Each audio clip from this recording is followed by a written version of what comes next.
So this whole thing with this woman that's been helping me for the last, this is January, I think. It's January. After I got thrown out of Tent City, she popped out of nowhere and just started helping me. Getting hotel rooms, giving me some cash, bringing food for me, and then eventually I ended up playing piano, and I ended up getting a hotel room, and then she put the piano, and she let me play it, and musically we kind of connected a little bit, and she was much younger than me, but it was all like too good to be true, you know. I mean, everything was just like, she's to me she's very attractive, and and she's much younger than me. And she was helping me, and she was doing things for me like a girlfriend, not intimacy wise, but like getting me things and making sure that I was okay. And she checked up on me every day. It was crazy, man. And then something happened, and she lost her job, and then something happened. All of a sudden, she pulled back. And all those things that she did, she completely doesn't do anything like that anymore. And kind of leaves you in a hole. Well, one, because I was attracted to her, and she still seemed to be to me. Like lately, before at first, it seemed like she was, and then the corresponding things that were happening all around me, as they just kind of like, it doesn't make sense unless they're kind of working together. A friend of mine, Robin, popped up out of nowhere after I met her, and for a while, and he was hanging out for a while. And I don't know. It just seems like this whole thing was like a planned thing by somebody who paid them to do this. Because there was this over friendliness, and when someone said to me, like, if anybody in the street you meet that's really really friendly and really, be careful, because it most likely it's not true. Most likely they got an ulterior motive to do whatever they're gonna do to you. So, and now it boils down to, and she's the one who got me the car, and she got the car, and she's under her name, and blah blah, and it's a tricky thing, and she's doing me a favor, and she's done. I think now she's pulling back, and now she's kind of a void. Like all of a sudden, I lost another girlfriend that wasn't really a girlfriend, but she acted like a girlfriend, So the void coming out of me is there again. From every time I break up with somebody I'm with, it's almost like my solar plexus chakra just closes up. It's just like pulls all the energy out of it, And so that's and then she just did take a lot of energy, and I did spend a lot of time with her, but not just spending a lot of time with her talking, and both playing piano and doing these kind of like things that. But I never met her family, because I'm kind of like blacklisted, and like I'm like the bastard stepchild that I'm like the bastard child where nobody's supposed to know. I just feed him until shh, don't tell anybody. She wasn't supposed to help me. So I never got to meet her family. I just saw pictures of them. I don't know a lot about it. If you Google her name, she doesn't know. She made a real point not to be seen on the internet. It's very hard to do,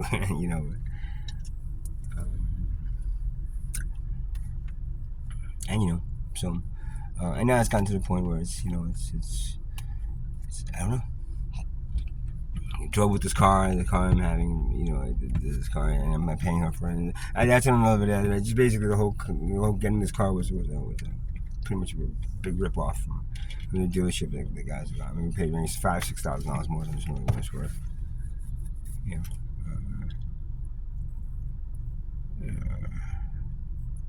And everything else just seems very, very strange.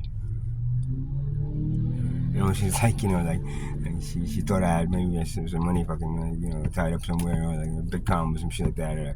I have nothing. I have absolutely zero, man, zero. I don't money. I cannot. I don't handle money anymore. I can't handle money. It's too much of a hassle. I just spend it when I get it, and what's it? I'm not. I don't want to be money conscious. I don't want to be. I don't give a shit. It's a worthless, freaking useless, freaking illusionary toy. Actually, illusionary like web. Like a tool for the well class. And I need it. I need to survive. I need to survive in this miserable world. Everything's expensive, but I wish I didn't have to. So I have to do what I gotta do to get it, But and my disability, because I am disabled, so I really can't function in this society, as I said before.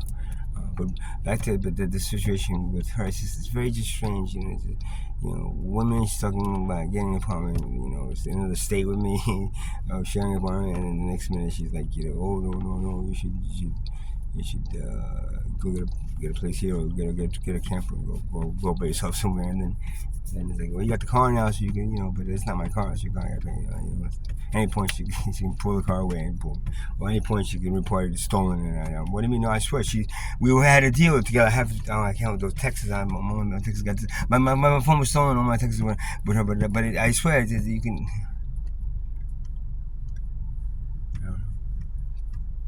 It is what it is, man. That's the miserable part of the society. And nobody can trust anybody because of money. Nobody. There is no true love. There is no trust. There can't be, because money overshadows every aspect of this. Maybe if you're living in a trap somewhere in an undisclosed area of the world where there's untouched, maybe, but not anywhere where there's monetary values. Value more than life. So I'm just, again, I feel like beat up again. I feel like thrown out of another place, and then kind of like I had almost like, and then it's just gone. So it's just, hey, we're just friends now. You can't. Okay, I called to check up on you today, but I won't do it the next 3 days. But I used to call like 3 times a day. She used to bring me breakfast, man. God damn it, then. And then all of a sudden it's gone. It's done nothing. Absolutely, positively nothing. And so again, is that like a bait? And was that a bait and it's kind of bait him and then move him in? You think, or is it like kind of like give it to him and then pull it back, and then, or just somebody that didn't like me paid her a lot of money to do this shit to me. I don't know. I just don't know what it is. I mean, it could be just my imagination. Doubt it though, because so much shit happens to me. Has happened to me in my fucking life, especially in the last 4 years. To me, imagining things. I don't have to imagine things. They're happening. I guarantee you, they're happening. They're happening. Look, my nose is broken. It's permanently this way because I broke my nose twice. This thing over here. I got another scar up here. Got a scar here, and a scar here that I'm covering with the beard for now. Broken ribs. I mean, I got bite marks all over my legs from last year and the year before with those freaking bugs in the summer. At least I'm not doing that this year. And she's helping me a lot. Got me this car was a big deal. But at the same time, it's just like, it's just strange. And it's not like it's very easy to, I'm a homeless guy living in a car right now. It's not easy to find, a mate out here, not easy at all. Normal people don't want homeless, and homeless. Most homeless women out here, they're either, you gotta watch out. They're gonna stab you and take your shit. I mean, literally, man. Or they're with somebody else, and or they're tricking or something, which I don't partake in. I'm friends with a lot of people around here, hookers, man. I mean, what do you do? But I don't pay anybody for anything. The plant medicine is expensive, but not much less, sex, but just to do it for me, so not to have anything against it. I don't know, my friends, they do whatever they do, but that's the problem. They gotta do what the fuck they have to do just because of money. So don't blame them or anybody else, right? Blame money. Put money into a cage, not anybody else, right? Have a good night.